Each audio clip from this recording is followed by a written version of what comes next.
I've been working on something special just for the video game design community here on YouTube. This is a new channel dedicated to video game lighting, and this is the first video about techniques for lighting art. I want you to learn how a lighting artist thinks, especially while balancing art and technology to create extremely dramatic moments within your own video games. My name is Adam, and this is Light and Game Design. I am a professional lighting designer, and I've already uploaded over a dozen video game case studies so that you can explore how lighting makes the most popular video games so successful. The response has been positive, but a lot of the audience has reached out and already asked me for a second series of videos teaching how to light their games. And today we'll be kicking off the lighting technique series by lighting a medieval town. This is a two-part episode. We're going to start with a late afternoon, so be sure you subscribe so you won't miss the second episode on sunset and spooky night. Welcome to the medieval town, which is a really cool asset pack on the Unreal Engine store. We're going to go ahead and use this because it's got lots of fun buildings and trees and has this cool retro Oblivion vibe. So I found this bridge, and one of the first things we have to think about is where is a player going to be and what are they going to see at points of the game? So a bridge is a great tool for getting players to kind of congregate and make sure that they're walking along the path in order to be looking in a certain direction. So I set up this camera, which has got kind of a great view if a player was crossing the bridge. There's all this mystery with the buildings in the distance. We don't quite know what we're going to get to in this village. We have big trees in the foreground and this kind of nice long line to draw our eye up. So this is the compositional shot that we're going to be lighting. So the first shot we want to light is going to be a late afternoon that's going to have a fantasy medieval kind of atmosphere or vibe. Rule number one when lighting anything is to start turning all of the lights off. I see a lot of people first trying to mess around with lights and they keep trying to change the lights instead of getting rid of them. And you want to get yourself completely black, and then you'll begin to discover things like the fog generators actually causing some little bit of light in the distance. So we'll make sure that that's off, and we want to get ourselves to an entire silhouette against the skybox. The skybox that came with this asset pack is great, so I would just buy the asset pack to get this sky.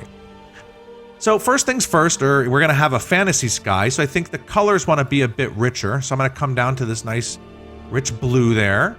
And then we're going to go ahead and add some clouds, which come with the cloud pack, or the sky pack. Add a little speed to it. So we've got some nice motion here.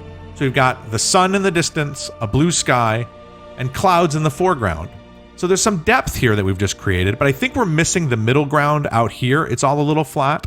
So we're going to take the horizon color and try to beef that up. If we go to a little bit of blue cyan, that edges the clouds nicely, but we're kind of a little more fantasy. So I'm going to go towards the little bit more romantic purples that you might find in a fantasy game. There we go.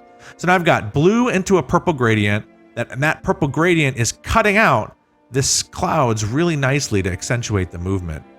Let's go ahead and put the village back. And if anything, I now notice the buildings are kind of covering up that nice purple, so I might just change the height of the purple a little bit and bring it up. There we go. Another thing I like to do is compare where we started and where we're at. So let's go ahead and flip back to our starting light, and you can see that the sky was very, very flat. There's no sort of anything in the sky that gives us a sense of depth. Where now, just by tweaking the gradient colors, pushing the clouds a little bit, we get a really great sense of depth only in the sky. This is why it's so important to start from the sky only, because that's where the light is coming from, and we're therefore working inwards. The next step is going to be to place the sunlight where we think it looks best in the composition on the bridge. And I'm kind of jonesing this, like right in the trees here is kind of fun because we might be able to get some fun shafts through the trees. I may also take the brightness of the sun way up. There we go. That adds like a lot of drama right there. It's all hazed up. And now we're ready to start adding sunlight to our scene. The first tool you're going to want to use is the directional light in any video game or 3D modeling lighting tool that you're using. The directional light casts light in directional beams where every single ray of light is going to be parallel with each other, just like you might find from sunlight or moonlight. everything's so far away, so all of the shadows and everything are running in parallel. Unreal Engine has a great little arrow here, so you can spin her around and kind of really get a feel for where the direction of the sunlight is. One of the reasons we're coming from the back with the sun instead of coming in from the front, as you can see here, is if I light from the front, everything kind of gets flat. The brightness of the side, the gable, the chimney, the floor, everything is the same intensity. But when we light towards us, we're going to cast a lot of highlight and shadows, that's known as backlighting, which is going to make things a bit more dramatic. So first off, let's line this up with the sun. So I'm going to go ahead and turn on Unreal Engine's Light Shaft Bloom, which lets me see the sunlight. And then I'm going to try to face it and just move in and out of different trees and buildings. And the directional light looks okay, but we'll keep shift. Oh, see the difference? It's a big difference there with just 2.8 degrees. So I think it wants to move towards us just a tiny bit. So I'll have that rotated to like 19.5 degrees. There we go. Maybe. Yep, that looks good. If anything, the sun might be just a tiny bit high. So we'll come back and we'll actually lower the sun just a little bit. There we go. Nailed it. So right now the directional light and the sun are in perfect alignment. We're going to turn off the light bloom that we found on the directional light. And then we can see that the shadows all line up really nicely. But I'm going to take the intensity of this, which is at 10. I'm going to go ahead and triple it to 30, 40, 50, and really push it really bright. And then we're going to come in and we're going to change the color of the sunlight to match what the sun looks like, which has like a little bit of a golden feel, which I totally think would support a Skyrim sort of atmosphere. There we go. That's kind of nice. So we have our key highlight that's hitting all of the trees and the gables. Now this is where I like to cheat. Now that I've lined this up with the sun, I think we can come into the directional light and just tweak a little bit. Just rotate 1 or 2 clicks. Oh, there we go. I'm trying to get some nice highlight on this rooftop. And make sure we can still see the bridge. I'd buy that. I'd buy that. That's really nice. We've got 3 tree shadows running across the bridge. If anything, we'd want to raise it 1. Nope, too far. I think that does it. So that lines up really nicely with the sunlight. Now, just as before, go ahead and turn the sunlight off. So we have that just holding out in place. And we're going to use a skylight, which you can see right here in Unreal Engine. And I know every single engine has a version of this, where it's going to sample the colors of the sky and emit light from all directions. So let's turn that on so you can see what it's doing. See how flat everything is? Because light is coming from all directions.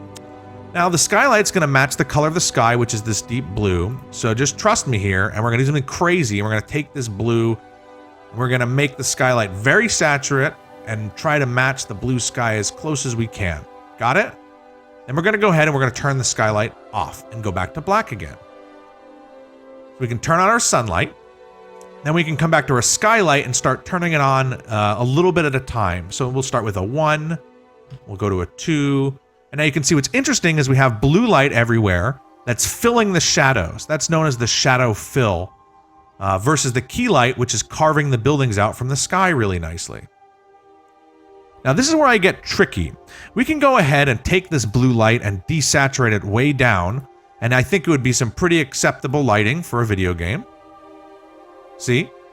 But it's kind of, again, missing the mid-range. We've got a highlight and we've got a shadow fill. So I want to kind of get more dimension out of these buildings.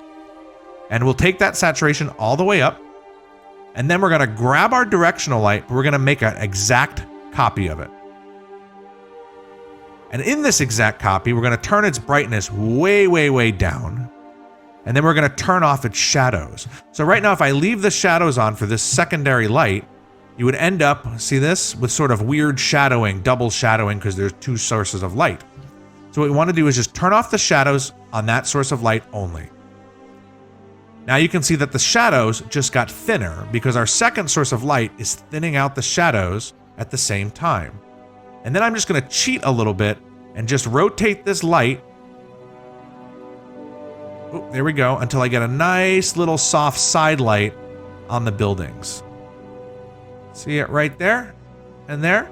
So we've got, just a review, a really bright highlight that's carving the buildings from the sky. a soft mid-range light that does not cast shadows, kind of filling some of the buildings, and then we have the skylight, which is filling the darkest shadows. So now we have 3 lights, which can control highlight, mid-range, and dark shadows. So let's jump back to the skylight, which is still very blue. We can increase the intensity of the skylight if we wanted to, which helps, but since light's coming all direction, it kind of gets a little flat again. So what I like to do is keep the skylight a little bit dim, and then raise its brightness by desaturating the paint. That's why I started with the most saturated color from the sky, but then theoretically any light bouncing around in the environment would kind of desaturate it. So let's go ahead and take this to a saturation of about half.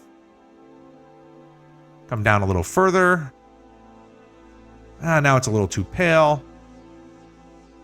So as a lighting artist, you'll never get it right on the first try, and you want to constantly keep iterating. So now that I look at this, I'll grab my first light again, and I'm going to go ahead and bump this up a little bit brighter. Because I'm just trying to really get a nice sheen through the trees. I'm going to come through the second light, which is our fill light, and make that a little bit brighter. That's nice that it's bright but too flat, so I'll split the difference. And then we'll come back to the skylight, and we'll add just a little bit of intensity to the skylight, but preserve that color so it all kind of blends together as one painting. But there's some polishing that we can do to kind of like really jazz this up. So let's grab the first light that you have, directional light, and then we're going to get back into our camera view. And we're going to add sort of a light shaft bloom to it. Before, remember we had this? Now I'm going to go ahead and take the brightness of it way down, but add a lot of scale to it so that we get like a nice general haze. I'm going to keep it really high for you for a second, just so you can see what I'm doing. So what the bloom does on your directional light is as you're standing in shadow looking towards the sky, the sunlight, when it's occluded by something that causes shadows, you get nice little shafts of light hitting dust or particles in the air, which adds a lot of depth and realism to it, and you can really feel moving through that as you move through the different buildings. And the color is actually pink, which is kind of interesting. I might actually cheat it a little bit more into the amber range because the sunlight beams were a little bit more golden. Maybe even keep it a little bit more on the saturate side. There we go. So now we've got our sunlight, and as we move in and out of these different trees and different shadows, we can see the sunlight's being interrupted by it, which adds this really nice feeling that we're moving in and out of different shadows. So while we're here, we're pretty close, I think, to done with sort of lighting sunlight. So let's go see where we started, which was this flat lighting. And now, just by using a nice sky sphere, 2 directional lights, and a skylight, we're able to sort of get this really nice dimension. So something's bothering me about this shot, and I'm trying to figure out what it is. And I think what we're missing is we've got all this beautiful light in the sky coming down to us, lighting the path nicely, breaking up any sort of flatness with these shadows, right? You don't want a big bright path when you can have some shadows breaking up those shapes nicely. But what we're missing, I think, is going to be light in the windows that makes us feel like someone's actually at home. So let's go step inside one of the buildings here, like this bridge, which really was kind of an exciting piece of architecture that stood out to me.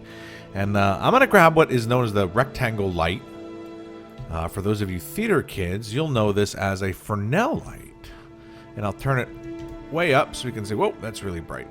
But what's really neat about this light is you've got a nice barn door on it, so I can actually kind of shape the light down. And then here, for example, I'll bring it down nice and low. Like there might be a lot of lights in a medieval town might be low, like a fireplace or candles, and we'll just aim that up at the ceiling. You know what? Let's come this way. So I'm going to go forward, uplighting the ceiling, because that's kind of the angle we're looking at it. There we go. And let's see what that one light would look like. So they're definitely seeing some light up there.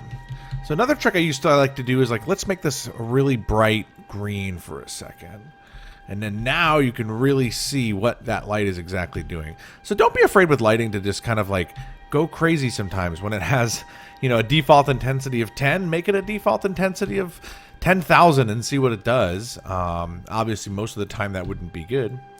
Another great thing about this rectangular light is I can make it nice and wide, so it covers the whole bridge.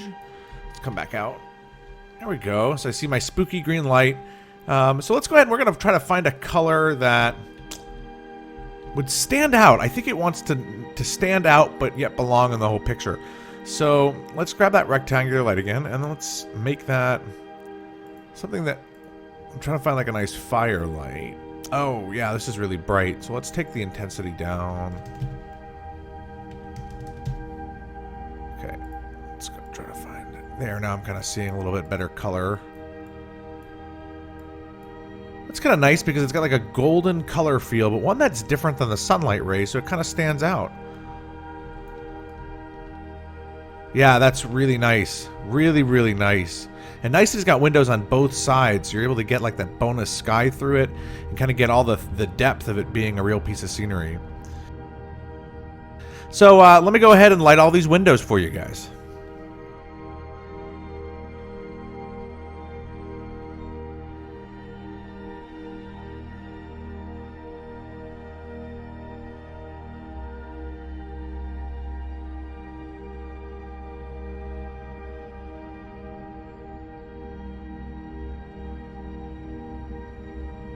I do think, actually, from this distance, I might just quickly beef up some of the brightness here.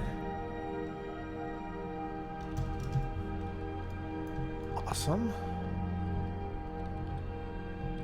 Yeah, it's really magical being able to look inside of the buildings. And even when you get close here, you've got this really nice color range just looking up at the building. Deep blue sky, mid-range fill, some nice highlight up here that's really bright. But now this gold just stands out just enough from all of the exterior lighting from the sky to really sort of shape these windows. So I would say that this is pretty much lit for me for this view. I know I didn't light the rest of the village or the town, but I think right now this is really works for me. So let's just lock it in with a little bit more polish. And we'll go ahead and add a lens flare using the default lens flare in Unreal Engine. So you can see that here. It pulls the sun forward for us as we look at it in that direction, which is really kind of awesome. It's a little obnoxiously thick, so I tend to spread it out so it's kind of soft, and then maybe dim it down just a little bit. There we go. So now we just get a little bit of a lens flare as we kind of move and look towards the sun. Which really makes the world feel more three-dimensional for your players because they're controlling that lighting just by shifting their camera. And the last thing that I would add is a vignette. So a vignette kind of pulls the whole thing down like Iris is in here. So just adding enough of that to keep my focus towards the center really crisps that up. There we go. So here's off. And now the vignette is on. That just adds enough darkness in the corners to kind of really pull my focus to the center. And I think it can help your players get into the zone with a little tunnel vision there. It's perfect. But yeah, I would say that this is complete. So let's take a final look at where we started with this look, which was here, very, very flat. And we finished with this really nice, nice composition here.